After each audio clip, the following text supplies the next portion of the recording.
ಕಾಂಗ್ರೆಸ್ನ ಪ್ರಭಾವಿ ನಾಯಕನಿಗೆ ಸಂಬಂಧಪಟ್ಟಂತಹ ಸುದ್ದಿ. ಲೋಕಭವನ ಅಂಗಳ ತಲುಪಿದೆ ಈ ಕೇಸ್. ಅದು ಮಾಜಿ ಸಚಿವರ ಕೇಸ್. ಪ್ರಭಾವಿ ನಾಯಕ, ಕಾಂಗ್ರೆಸ್ನ ಪ್ರಭಾವಿ ನಾಯಕನಿಗೆ ಸಂಬಂಧಪಟ್ಟಂತಹ ಸುದ್ದಿ ಇದು. ಸಚಿವ ಸಂಪುಟ ವಿಸ್ತರಣೆಯ ಸಂದರ್ಭದಲ್ಲಿ ಈ ಸುದ್ದಿ ಸಂಚಲನವನ್ನ ಸೃಷ್ಟಿ ಮಾಡುತ್ತಾ?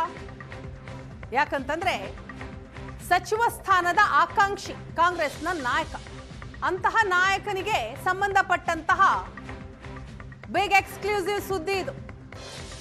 ಲೋಕಭವನ ಅಂಗಳ ತಲುಪಿದೆ ಮಾಜಿ ಸಚಿವರ ಕೇಸ್. ರಾಜ್ಯ ಕಾಂಗ್ರೆಸ್ನಲ್ಲಿ ಈಗ ಸಂಪುಟ ವಿಸ್ತರಣೆಯ ಕುರಿತು ಚರ್ಚೆ ಆಗ್ತಾ ಇದೆ. ಸಚಿವಾಕಾಂಕ್ಷಿಗಳು ಲಾಬಿ ಮಾಡ್ತಾ ಇದ್ದಾರೆ. ಸಚಿವ ಸ್ಥಾನದ ಆಕಾಂಕ್ಷಿ ಕೂಡ ಈ ನಾಯಕ, ಕಾಂಗ್ರೆಸ್ನ ಪ್ರಭಾವಿ ನಾಯಕ, ಎರಡನೆಯ ಲಿಸ್ಟ್ನಲ್ಲಿ ಸಚಿವನಾಗಬಹುದು ಅಂತ ಆಸೆಯನ್ನ ಪಡ್ತಾ ಇದ್ದಾರೆ. ಅಂತಹ ನಾಯಕನಿಗೆ ಸಂಬಂಧಪಟ್ಟಂತಹ ಸುದ್ದಿ ಇದು. ಆ ನಾಯಕನ ಕೇಸ್ಗೆ ಸಂಬಂಧಪಟ್ಟಂತಹ ವಿಚಾರ ಈಗ ಲೋಕಭವನ ಅಂಗಳ ತಲುಪಿದೆ. ಹಾಗಾದ್ರೆ ಆ ನಾಯಕ ಯಾರು? ಯಾವ ಕೇಸ್ ಇದು? ಬಹಳ ಕುತೂಹಲವನ್ನ ಕೆರಳಿಸಿದೆ ಈ ಕೇಸ್.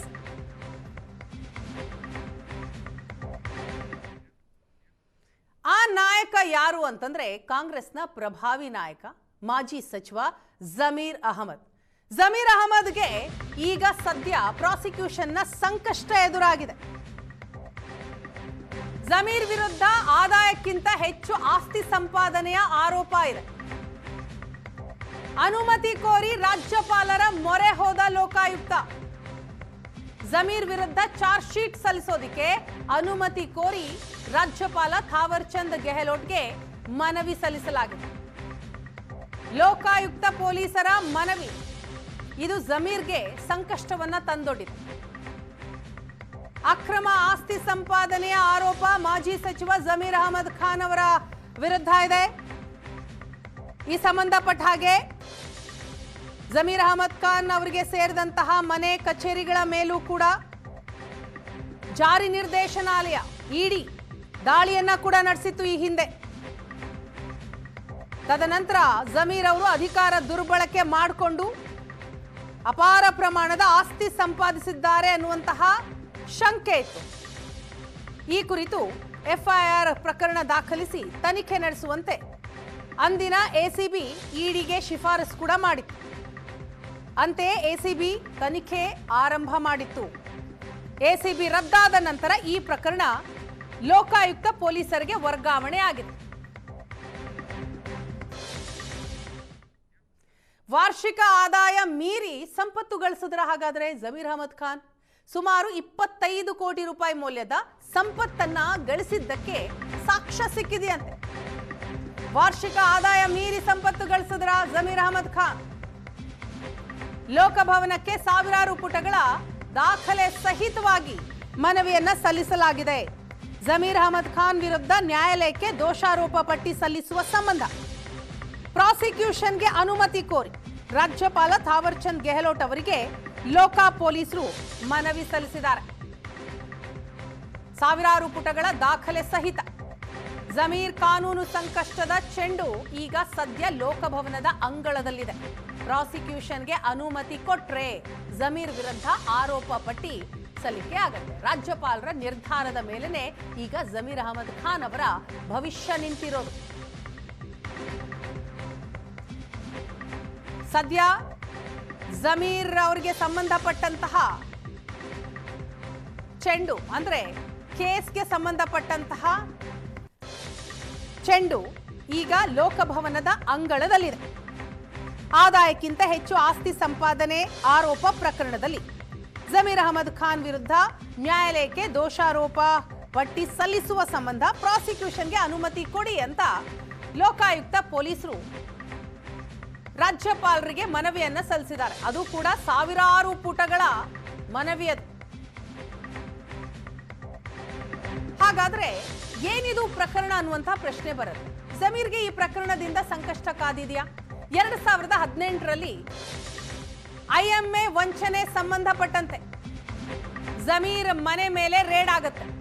ಜಮೀರ್ ಮನೆ ಹಾಗೂ ಕಚೇರಿಗಳ ಮೇಲೆ ಇಡಿ ರೇಡ್ ಅನ್ನ ನಡೆಸಿತ್ತು.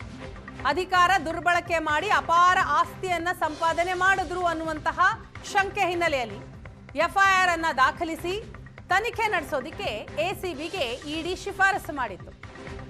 ಎಸಿಬಿ ರದ್ದಾದ ಬಳಿಕ ಈ ಪ್ರಕರಣ ಲೋಕಾಯುಕ್ತ ಪೊಲೀಸರಿಗೆ ವರ್ಗಾವಣೆಯಾಗುತ್ತೆ. ಅಂದಿನಿಂದ ಲೋಕಾಯುಕ್ತ ಪೊಲೀಸರು ಪ್ರಕರಣದ ಫಾಲೋ ಅಪ್ ಮಾಡಿದ್ದಾರೆ. ಈಗ ದೋಷಾರೋಪ ಪಟ್ಟಿಯನ್ನ ಸಲ್ಲಿಸಬೇಕು. ಆ ಸಂಬಂಧ ಪ್ರಾಸಿಕ್ಯೂಷನ್ಗೆ ಅಭಿಯೋಜನೆಗೆ ಅನುಮತಿ ಕೋರಿ ರಾಜ್ಯಪಾಲ ಥಾವರ್ ಚಂದ್ ಗೆಹ್ಲೋಟ್ ಅವರಿಗೆ ಲೋಕಾಯುಕ್ತ ಪೊಲೀಸರು ಮನವಿಯನ್ನ ಸಲ್ಲಿಸಿದ್ದಾರೆ.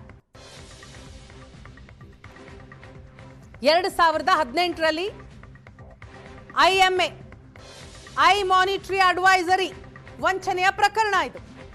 ಅದಕ್ಕೆ ಸಂಬಂಧಪಟ್ಟ ಹಾಗೆ ಆಗ ಸಚಿವರಾಗಿದ್ರು ಜಮೀರ್ ಅಹಮದ್ ಖಾನ್, ವಕ್ಫ್ ಸಚಿವ ಜಮೀರ್ ಅಹಮದ್ ಖಾನ್ ಅವರಿಗೆ ಸೇರಿದಂತಹ ನಿವಾಸ ಹಾಗೂ ಕಚೇರಿಗಳ ಮೇಲೆ ಇಡಿ ದಾಳಿಯನ್ನ ನಡೆಸಿತ್ತು. ಅದಾದ ನಂತರ ಜಮೀರ್ ಅಹಮದ್ ಖಾನ್ ಅವರು ಅಧಿಕಾರ ದುರ್ಬಳಕೆ ಮಾಡಿಕೊಂಡು ಅಪಾರ ಪ್ರಮಾಣದ ಆಸ್ತಿ ಸಂಪಾದನೆ ಮಾಡಿದ್ರು ಅನ್ನುವಂತಹ ಶಂಕೆ ಇತ್ತು, ಅನುಮಾನ ಇತ್ತು. ಈ ಕುರಿತಾಗಿ ಎಫ್ಐಆರ್ ಪ್ರಕರಣವನ್ನ ದಾಖಲು ಮಾಡಿಕೊಂಡು ತನಿಖೆ ನಡೆಸುವಂತೆ ಅಂದಿನ ಭ್ರಷ್ಟಾಚಾರ ನಿಗ್ರಹ ದಳ ಅಂದ್ರೆ ಎಸಿಬಿಗೆ ಇಡಿ ಶಿಫಾರಸು ಮಾಡಿತ್ತು. ಅಂತೆಯೇ ಎಸಿಬಿ ತನಿಖೆಯನ್ನು ಕೂಡ ಮಾಡ್ತಾ ಇತ್ತು. ಆದರೆ ಯಾವಾಗ ರಾಜ್ಯದಲ್ಲಿ ಎಸಿಬಿ ರದ್ದಾಯಿತೋ ಅದಾದ ನಂತರ ಈ ಪ್ರಕರಣ ಲೋಕಾಯುಕ್ತ ಪೊಲೀಸರಿಗೆ ವರ್ಗಾವಣೆ ಆಯಿತು. ಮಾಜಿ ಸಚಿವರ ಸಂಪತ್ತಿನ ತನಿಖೆಯನ್ನ ಲೋಕಾಯುಕ್ತ ಐಜಿಪಿ ಸುಬ್ರಹ್ಮಣ್ಯೇಶ್ವರ ರಾವ್ ಅವರ ಮಾರ್ಗದರ್ಶನದಲ್ಲಿಯೇ ಎಸ್ಪಿ ಶಿವಪ್ರಕಾಶ್ ದೇವರಾಜ್ ಹಾಗೂ ಡಿವೈಎಸ್ಪಿ HM ಸತೀಶ್ ನೇತೃತ್ವದ ತಂಡ ನಡೆಸಿತ್ತು.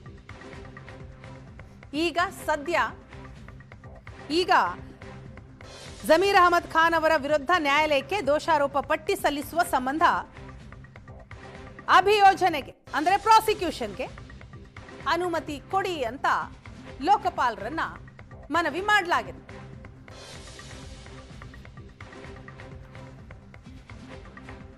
ಎರಡು ದಶಕಗಳ ಆಸ್ತಿಯನ್ನ ಲೆಕ್ಕ ಹಾಕಿದ್ದಾರೆ ಪೊಲೀಸರು.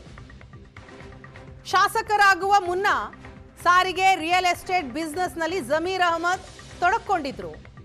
2005ರಲ್ಲಿ ಚಾಮರಾಜಪೇಟೆ ಕ್ಷೇತ್ರದ ಉಪಚುನಾವಣೆ ಸಂದರ್ಭ ಮೊದಲ ಬಾರಿಗೆ ಜೆಡಿಎಸ್ ಪಕ್ಷದಿಂದ ಗೆದ್ದು ವಿಧಾನಸಭೆಯನ್ನ ಪ್ರವೇಶ ಮಾಡಿದ್ರು ಜಮೀರ್ ಅಹಮದ್ ಖಾನ್. ಶಾಸಕರಾಗಿ ಆಯ್ಕೆಯಾದ ವರ್ಷದಿಂದ ಜಮೀರ್ ಅವರ 2 ದಶಕಗಳ ಸಂಪತ್ತಿನ ಲೆಕ್ಕವನ್ನ ಲೋಕಾಯುಕ್ತ ಪೊಲೀಸರು ಶೋಧನೆ ಮಾಡಿದ್ದಾರೆ. ಈಗ ದೋಷಾರೋಪ ಪಟ್ಟಿ ಸಲ್ಲಿಸಬೇಕು. ಅದಕ್ಕೆ ಅನುಮತಿಯನ್ನ ಕೋರಿ ಲೋಕಪಾಲರಿಗೆ ಮನವಿ ಸಲ್ಲಿಸಿದ್ದಾರೆ. ಏನಾಗುತ್ತೆ ಮುಂದೆ ಅನ್ನೋದು ಸದ್ಯದ ಪ್ರಶ್ನೆ.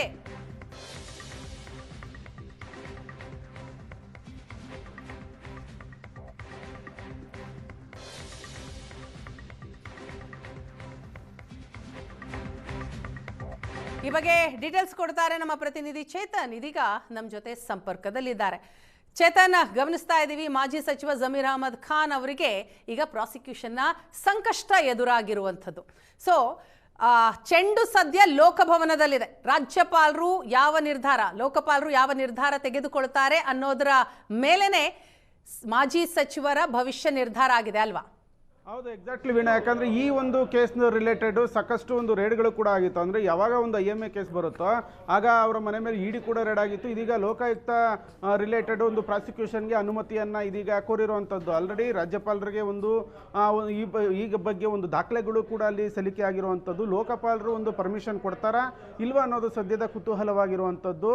ಅಂದರೆ ಒಂದಾದ್ಮೇಲೆ ಮುಂದೆ ಕಳೆದ ಕೆಲ ದಿನಗಳ ಹಿಂದೆ ಅಷ್ಟೇ ಅವರಿಗೆ ಒಂದು ಆಡಿಯೋ ಸಂಕಷ್ಟ ಎದುರಾಗಿತ್ತು ಜಮೀರ್ ಅಹಮದ್ಗೆ. ಇದೀಗ ಈ ಒಂದು IMA ಏನು ಸ್ಕ್ಯಾಮ್ ಏನಿದೆ ಆ ಒಂದು ಸಂಕಷ್ಟ ಎದುರಾಗಿರುವಂಥದ್ದು. ಇದ್ರ ರಿಲೇಟೆಡೇ ಈ ಹಿಂದೆ ಇಡಿ ಕೂಡ ರೇಡನ್ನು ಮಾಡಲಾಗಿತ್ತು. ಇಡಿ ಕೂಡ ರೇಡನ್ನು ಮಾಡಿ ಒಂದು ಹಲವು ದಾಖಲೆಗಳನ್ನು ಕೂಡ ತಮ್ಮ ಜಪ್ತಿಗೆ ಪಡೆದುಕೊಂಡಿದ್ರು. ಅದು ಪ್ರತ್ಯೇಕವಾದಂತಹ ಒಂದು ತನಿಖಾ ಸಂಸ್ಥೆಯ ಒಂದು ಕೆಲಸವಾಗಿರುವಂಥದ್ದು. ಸದ್ಯಕ್ಕೆ ಈ ಪ್ರಕರಣದಲ್ಲಿ ಪ್ರಾಸಿಕ್ಯೂಷನ್ಗೆ ಅನುಮತಿಯನ್ನು ಕೋರಿದ್ದಾರೆ. ಪ್ರಾಸಿಕ್ಯೂಷನ್ಗೆ ಅನುಮತಿ ಸಿಗುತ್ತಾ ಇಲ್ವಾ ಅನ್ನೋದು ಸದ್ಯದ ಕುತೂಹಲ ಆಗಿರುವಂಥದ್ದು. ಸದ್ಯಕ್ಕೆ ಈ ಎಲ್ಲ ಬೆಳವಣಿಗೆಗಳನ್ನು ಸೂಕ್ಷ್ಮವಾಗಿ ಒಂದು ಗಮನಿಸ್ತಾ ಇದ್ದಾರೆ ರಾಜ್ಯಪಾಲರು. ಥಾವರ್ ಚಂದ್ ಗೆಹ್ಲೋಟ್ ಯಾವ ರೀತಿ ನಿರ್ಧಾರವನ್ನು ತೆಗೆದುಕೊಳ್ತಾರೆ ಅನ್ನೋದನ್ನ ಕಾದು ನೋಡಬೇಕಾಗುತ್ತೆ ವೀಣಾ.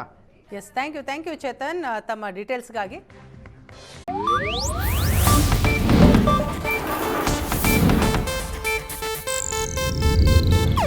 ಇದು ಏಷ್ಯಾನೆಟ್ ನ್ಯೂಸ್ ನೆಟ್ವರ್ಕ್ ಪ್ರಸ್ತುತಿ.